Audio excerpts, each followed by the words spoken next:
अस्सलाम वालेकुम दोस्तों, मैं हूं आपका मेज़बान मोहम्मद इरफान और आज आप देख रहे हैं इरफान एडिक ऑफिशियल। नाज़रीन में आज की इस वीडियो में हम आपको बताने वाले हैं कि गुल उस्मान सीजन 5 की 146 बॉलर में किसका किरदार को खत्म किया जा रहा है, इसके बारे में डिफिनेट करने वाले हैं। अगर आप हमारे चैनल में न्यू है, चैनल को सब्सक्राइब करके जाइएगा, हमारी वीडियो को फुल वॉच कर लीजिएगा और साथ ही साथ वीडियो को आखिर तक लाजमी देखिएगा। नाज़रीन आज हम उस किरदार के बारे में बात करने वाले हैं जो कि किरदार को दिखाया गया ट्रेलर के आखिर में, यानी मंगोल कमांडर गुल खान के क्या सरकलम कर दिया जाएगा, इसके बारे में डिफिनेट के साथ बताएंगे। नाज़रीन में आपने देखा होगा कि मेहमद बे अलाउद्दीन पर हमला करता है, क्या अलाउद्दीन को मार दिया जाएगा या अलाउद्दीन को जख्मी किया जाएगा या इसको कौन बचाएगा, इसके बारे में डिफरेंट करेंगे। सबसे पहले बात करेंगे हम मंगोल कमांडर के बारे में। मंगोल कमांडर आपने देखा होगा कि यकूब बे के पास जाता है, यानी कबीले के अंदर दाखिल होता है और उसे इत्तेहाद करता है। हो सकता है यकूब बे इसको आकर बचाए या फिर कोई ऐसी मंगोल कमांडर की एंट्री होने वाली है जो कि गुल खान को बचाएगा।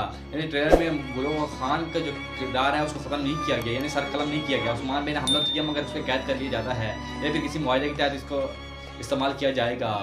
और नज़रीन अगर हम बात करें मेहमद बे के बारे में, और यदि मेहमद बे को अलाउद्दीन को जो बचाया जाएगा वो उस्मान बे के किसी ऐसे तेज़ तरीन सिपाहियों से बचाए जाएंगे, यानी उस्मान बे के खास जसूस जो होंगे वो बचाएंगे। या फिर हो सकता है कि बुरहान बे इस पर हमला कर दे और देखा जाए कि ट्रेलर में क्या क्या होता है।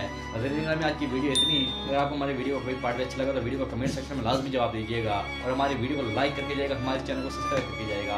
वीडियो का आगाज़ एंड करते हैं। अल्लाह हाफ़िज़।